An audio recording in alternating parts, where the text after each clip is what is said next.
Welcome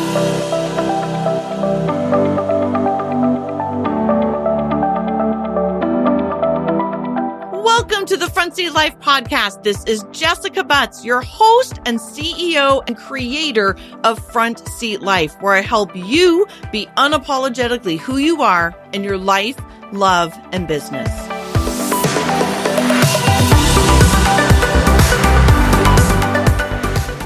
Hello, Front Seat Lifers. It is your host, Jessica Butts, and it is 2 days before Thanksgiving. I am sitting in my office, or my home/office here in the Seattle area, getting ready to have a full day of clients. And then also, of course, what everybody else is doing, I need to go grocery shopping. My man and I are having some people over, some friends over on Thursday, and we are, I'm a pescatarian for those of you who didn't know that. So we are going to have a little bit of an unusual Thanksgiving. We're having salmon. We're going to have some salmon and some green beans and lots of veggies and all the yumminess, and play some games, and of course drink a bunch of wine. So I am thinking about Thanksgiving just as all of you are, and this episode goes live on Friday. So all of you are hopefully laying around with your tofurkey or salmon, or I guess your turkey hangover, and hopefully enjoying some time with your family and your friends. So happy Thanksgiving, everybody. And this whole time of year for the next 4 or 5 episodes, as I was last week, I am talking to you about end of the year goals, end of the year planning, end of the year releasing, new year planning, all of those kinds of things, but specifically around intuitive types. So I have heard from a ton of you, if I'm being honest, like DMs and Facebook messages and reviews and all kinds of messages coming in. By the way, I love getting reviews, hopefully 5-star reviews over on iTunes. It's a great way to connect with me. So please always feel free to go over there and leave your comments about how this may be impacting you, hopefully again in a positive way.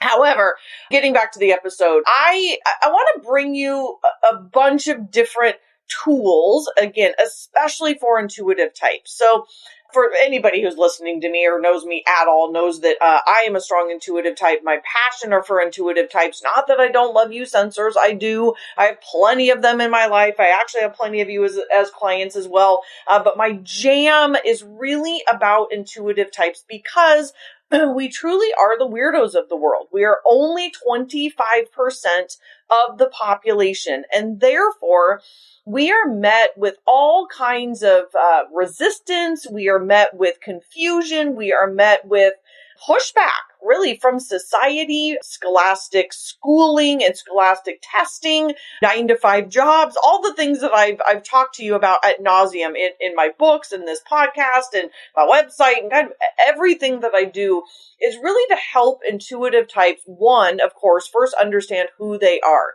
understand why they are different, so that they can then understand how their brain literally processes information differently than 75% of the population. And if you're anything like me, an intuitive, you grew up feeling weird. I will never forget these feelings that I used to have in school, especially when I started my 9-to-5 job, and just looking around and thinking, am I the only one who doesn't give a shit about this, or processes information differently, or doesn't want to be here, or you don't need to tell me when to come in, like I will work when I want to work? There is an intuitive way to do things that is very different than 75% of the population. S's, sensors, are tactile, live in the moment, here and now, touch it, taste it, hear it, smell it, see it, factual kinds of people. And intuitives, we are completely different than that. We actually don't really care about facts. We take in information via our sixth sense, our intuition, our gut. So different than sensing types. And so it basically makes everything in our life different. Everything in our life is different than sensors because it's how we are constantly taking in information. And so as an intuitive type, this has really been my goal in all of this, in helping high performers, helping high achievers, helping those that are into personal development, definitely helping the entrepreneurs of the world, since so many intuitive types actually turn into entrepreneurs because we have a dream and we have this desire and this will and this want to do something different in the world, and we want to live a different life. So almost all intuitive types have this desire and dream to live a unique and different life. And in that, we all oftentimes end up starting our own businesses. So anyway, this is a little bit of a side note, but I'm very, very, very passionate about helping entrepreneurs really get their shit together, if you will, before they start their business. Because what happens is so many entrepreneurs go out, they start their business thinking they're going to do it like everybody else. And the reality is we as intuitive types have to do things different. And today's topic is one of those. So I want to talk to you about why it is hard for intuitive types to move on. And the way that I'm tying this together with the end of the year is, what do you need to release? What do you need to get rid of this year? So last week's episode, I talked about rocks.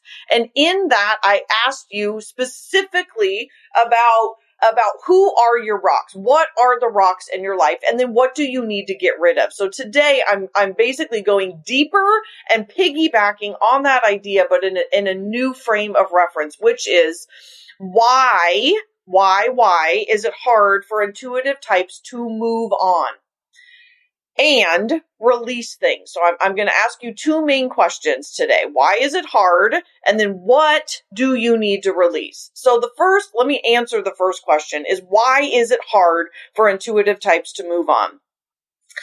This might hit some of you. I've never talked about this actually on the podcast, so this is kind of new information. It is hard for intuitive types to move on because we are what-ifers.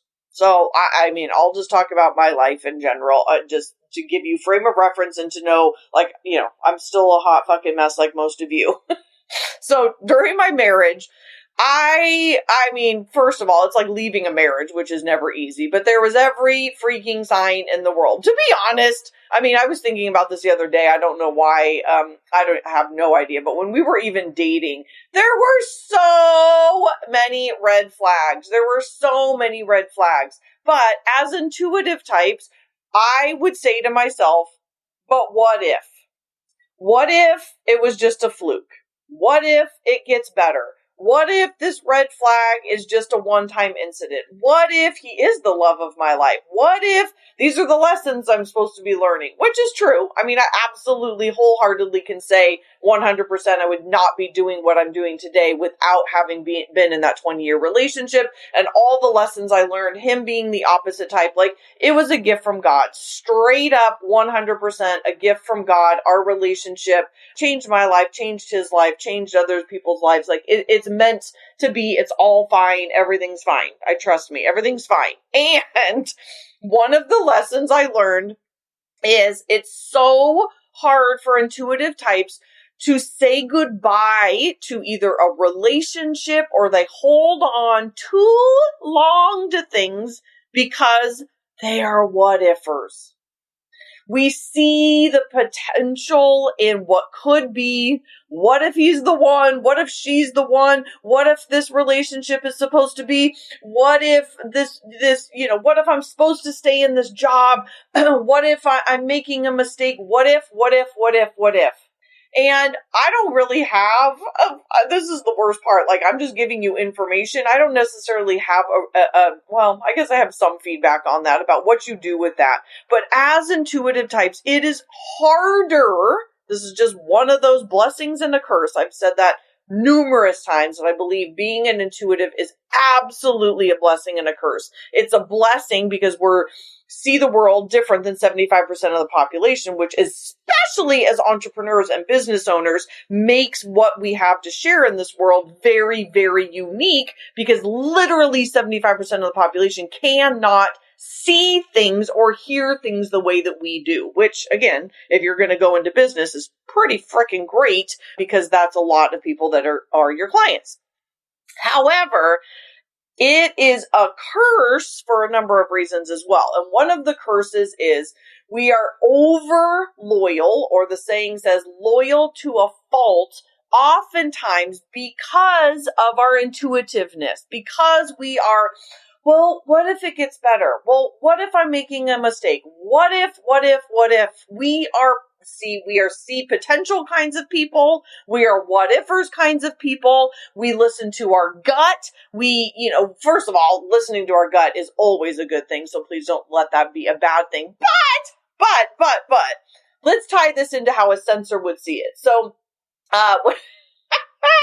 when I was dating, which was for many, many years, I would talk to my sister about the facts. So she's an SJ and I'm an NJ. So I'm very, very, very intuitive. I am very optimistic in what if, and I very much go with my gut and my feelings and what my tummy is telling me. And I get this warm, fuzzy feeling.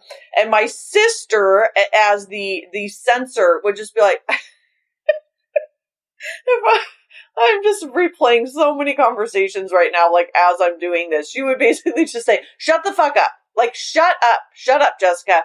Tell me the facts. Like, basically, does he have a job? Does he live in a van down by the river? Does he carry a gun? Does he wear a thumb ring? Like, she would just go through, like, does he wear a puka shell necklace? Does he have, oh my God, I hope she's listening to this. These are the things that we would go through because these are the facts that intuitives don't necessarily want to look at. We don't love the facts. We love the ooey gooey yummy feeling. We love, but he's got such potential, or, he's so, creative or loving or fun or so good to me or whatever. And and I know you guys too, as intuitives, we often don't listen to those facts. So this is why sometimes we make questionable decisions, let me be honest, even though our gut is our number one predictor, it also keeps us in things oftentimes longer than we need to be. We stay longer. We want to see the potential in people. We do this with our clients. And this is why we have to learn to trust our gut too, because in fact, I just had somebody the other day, it was potentially going to be a $10,000 client. And I got off the phone and felt actually pretty good about it. So my gut was good. And then she came back and asked about, 20 very, very, very long, very sensing, very detailed questions.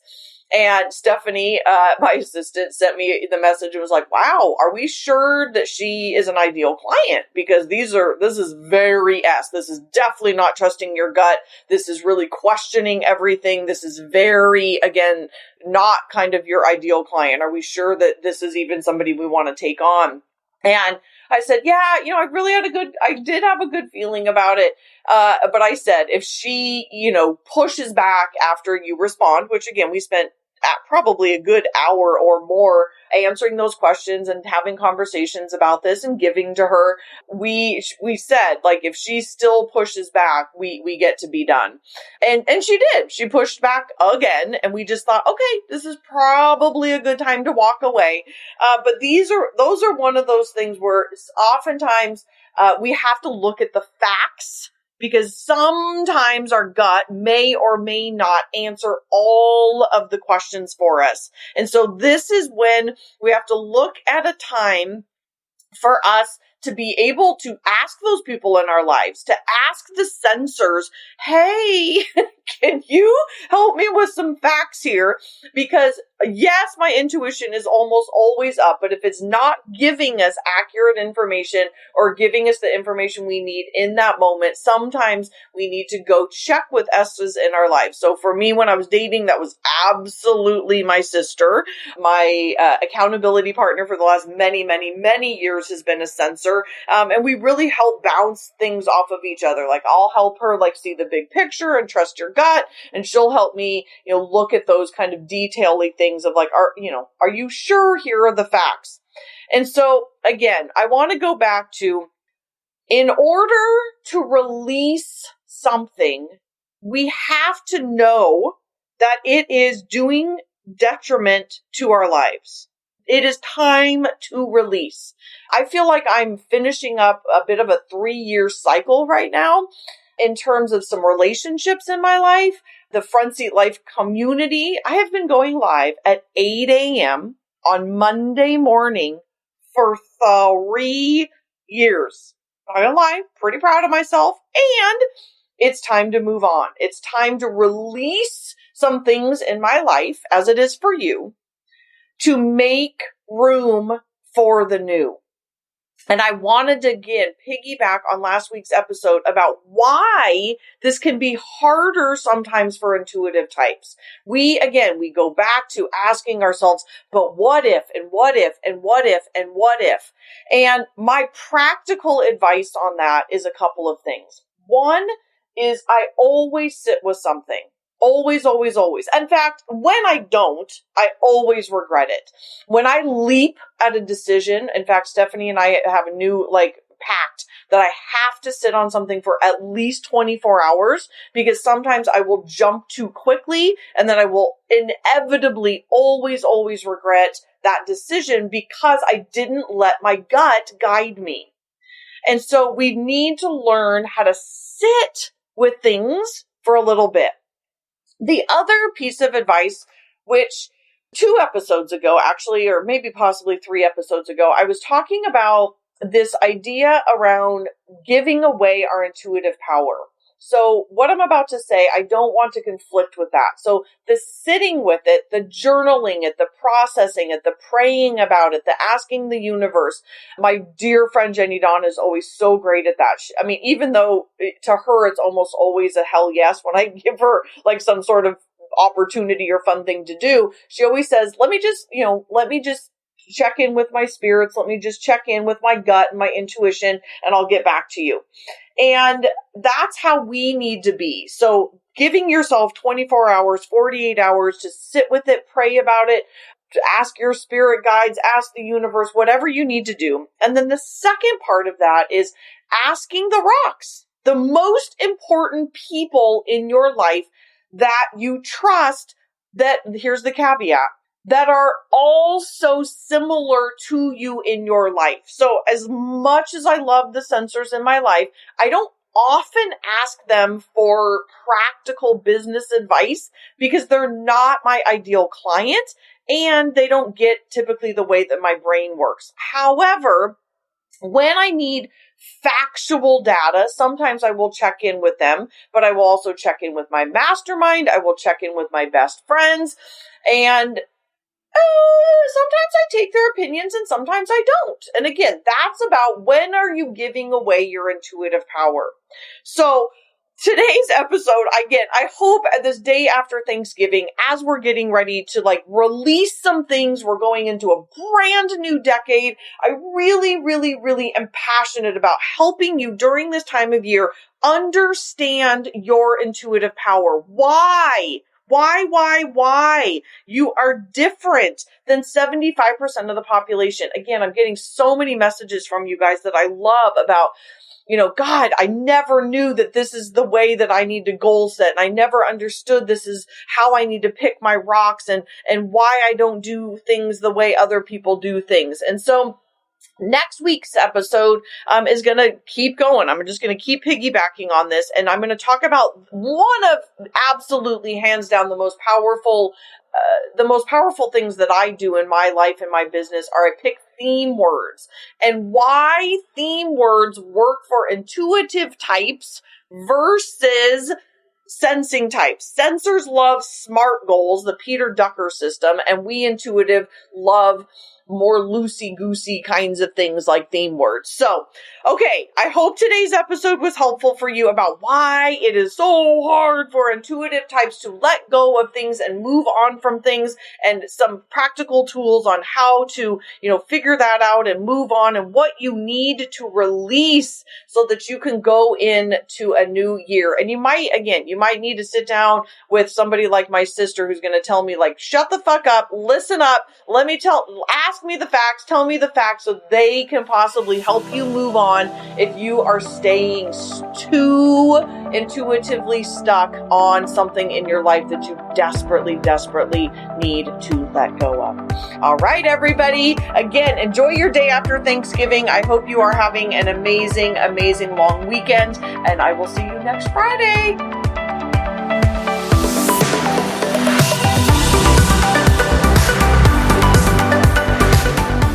From the bottom of my heart, truly, thank you so much for listening. I know that you have a ton of options, and the fact that you are taking time to listen to the Front Seat Life podcast means absolutely everything to me. If you're interested in learning more about the Front Seat Life way of life in the community, there's a couple ways that you can do that. First is always starting with your personality assessment tool. It's available on my website at jessicabutts.com. It's totally free, and it will help you figure out your personality type so you'll have some idea of what we're talking about. Next is, if you're interested in hiring me for a keynote or some coaching or strategy days or the fabulous and amazing Front Seat Life community, you can find out all about all of that at jessicabutts.com. Thank you so much for listening, and I'll see you next time.